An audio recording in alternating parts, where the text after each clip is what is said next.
আজকে অত্যন্ত ভারাক্রান্ত একটা মন নিয়ে আপনাদের সামনে হাজির হয়েছি।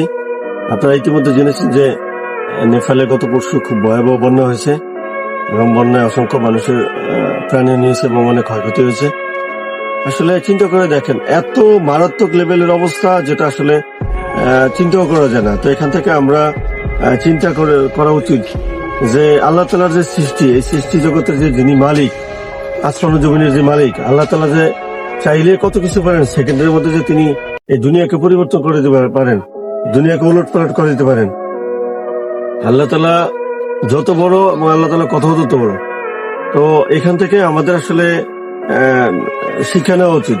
আমরা নেপালের যে ভয়াবহ যে মানুষগুলি মারা গেছে, যে ক্ষয়ক্ষতি, তাদের প্রতি সমবেদনা জানাচ্ছি এবং আমরা এখান থেকে শিক্ষা নিয়ে আমাদের মধ্যে কিসের এত অহংকার, কিসের এত দাম্ভিকতা, চোখের পলকে আল্লাহ তাআলা সব উলট পালট দিতে পারে।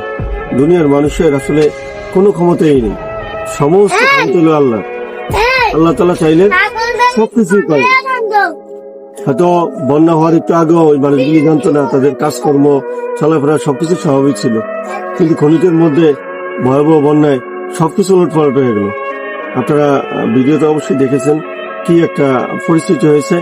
এজন্য এখান থেকে আমাদের শিক্ষা নেওয়া উচিত যে আমরা যারা এখনো ভুলের মধ্যে আছি এবং আল্লাহ তাআলাকে ভুলে আছি, আল্লাহ তাআলার কথা মানতেছি না, ভুল পথে পরিচালিত হচ্ছি, আমরা এখনো ফিরে আসি রবের দিকে। রবের যে দিক নির্দেশনা আছে, যে উপদেশগুলি আমাদের ভালোর জন্য রব দিচ্ছে, সেগুলি আমরা পালন করি, আর যেগুলি আমাদেরকে নিষেধ করছে সেগুলি আমরা উপেক্ষা করি। তাহলে আমাদের দেখবেন যে আল্লাহ তাআলা আমাদেরকে অনেক বিপদ আপদ থেকে বাঁচাবে। কারণ জানা নেই কখন কার উপরে কোন বিপদ চলে আসে। দুনিয়ার কোনো মানুষের কোনো ক্ষমতা নেই, কোনো শক্তি নেই। আল্লাহ তাআলা যদি আপনাকে বিপদ দেয় বা এই সমস্ত পৃথিবীটা উল্টে দেয়, তবুও আপনি দেখবেন যে কারো কোনো ক্ষমতা নেই সেটাকে পরিবর্তন করেন। আল্লাহ চাইলে সব কিছু পারেন, আল্লাহ হওয়া বললেই হয়ে যায়। এই জন্য আবার আমরা নেপালের মানুষের জন্য আমরা সমবেদনা জানাচ্ছি।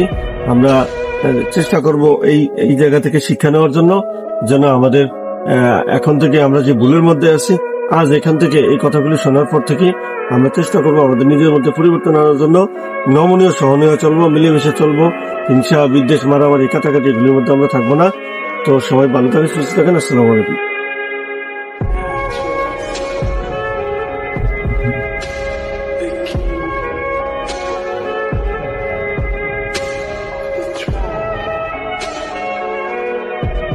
কলা দিন কলা সব দিন সেটা সামনে তুমি কলা দিন হলো।